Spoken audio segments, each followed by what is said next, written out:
बिस्मिल्लाहिर्रहमानिर्रहीम। मोहतरम नाजरीन, अस्सलाम वालेकुम।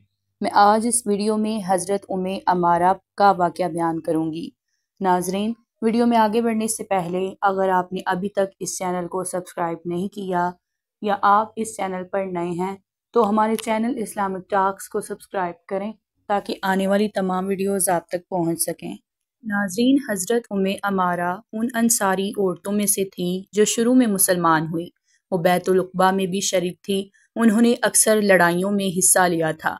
ग़ज़वा उहद का वाक़या वो खुद सुनाती हैं कि मैं पानी का मुश्केज़ा लेकर चलती ताकि किसी प्यासी या ज़ख्मी मुजाहिद को पानी पिलाऊं। उस वक्त मेरी उम्र 48 बरस की थी। मेरा खावंद और 2 बेटे भी उस जंग में शरीक थे। मुसलमानों को फतह हो रही थी मगर कुछ देर बाद कफ़ार का गलबा हो गया। मैं नबी सल्लल्लाहु अलैहि वसल्लम के करीब चली गई। जो काफिर आप सल्लल्लाहु अलैहि वसल्लम पर हमला आवर होता मैं उसे हटा देती। पहले मेरे पास डाल न थी, बाद में मिली तो मैं उसके जरिए काफिरों का हमला रोकती। मैंने कमर पर कपड़ा बांधा जिसमें कई चिथड़े भरे हुए थे। जब कोई मुसलमान जख्मी हो जाता तो मैं कपड़े का एक टुकड़ा जलाकर जख्म में राख भर देती। वो खुद भी जख्मी थी। उनको 1 दर्जन के करीब जख्म लगे थे और उनमें से एक जख्म बहुत गहरा था। उम्मे सईद कहती हैं कि मैंने उम्मे अमारा रज़ी अल्लाह तआला अन्हा के कंधे पर एक गहरा जख्म देखा। मैंने पूछा ये कैसे लगा? वो कहने लगी कि जब ओहद की जंग में लोग परेशानी में इधर उधर फिर रहे थे तो इब्ने कमिया नामी काफिर ये कहता हुआ आया कि मोहम्मद सल्लल्लाहु अलैहि वसल्लम कहाँ हैं? कोई बताए कि वो कहाँ हैं? आज वो बचकर नहीं जा सकते। हज़रत मौसब बिन उमर रज़ी अल्लाह तआला अन्हु और चंद दूसरे सहाबा उसके सामने आ गए। मैं भी उनमें शामिल थी।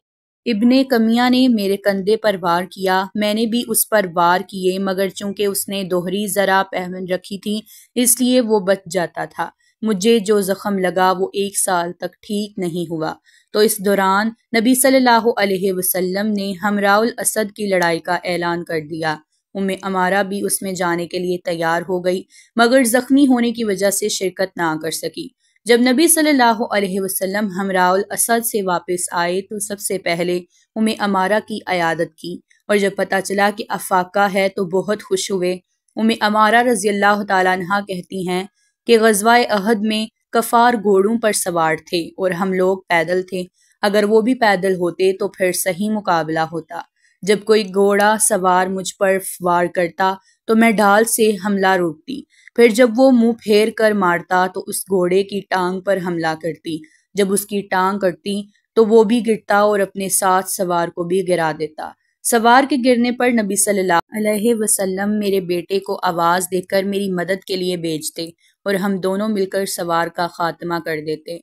उम्मे अमारा रज़ियल्लाहु तआला अन्हा के बेटे अब्दुल्ला बिन ज़ैद कहते हैं कि मेरे बाएं बाजू पर जख्म आया और खून थमता न था। नबी सल्लल्लाहु अलैहि वसल्लम ने इरशाद फरमाया इस पर पट्टी बांध लो। मेरी वालिदा ने इस पर पट्टी बांध दी और कहा कि जाओ काफिरों से जाकर लड़ो। ये देखकर नबी सल्लल्लाहु अलैहि वसल्लम ने फरमाया ए उम्मे अमारा, कौन इतनी हिम्मत रखता है जितनी तू रखती है। इस मौके पर नबी सल्लल्लाहु अलैहि वसल्लम ने कई बार उम्मे अमारा और उनके खानदान को दुआएं दी और उनकी तारीफ भी फरमाई।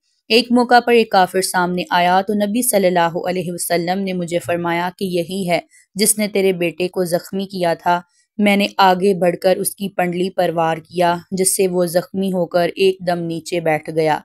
ये मंजर देखकर नबी सल्लल्लाहु अलैहि वसल्लम मुस्कुराए और फरमाया बेटे का बदला ले लिया है। इसके बाद हम लोगों ने आगे बढ़कर उस काफिर का काम तमाम कर दिया। उम्मीद करती हूँ नाजरीन कि आप सबको ये वीडियो ज़रूर पसंद आई होगी। वीडियो पसंद आई हो तो वीडियो को लाइक करें, शेयर करें और चैनल को सब्सक्राइब करें। अल्लाह हाफिज़।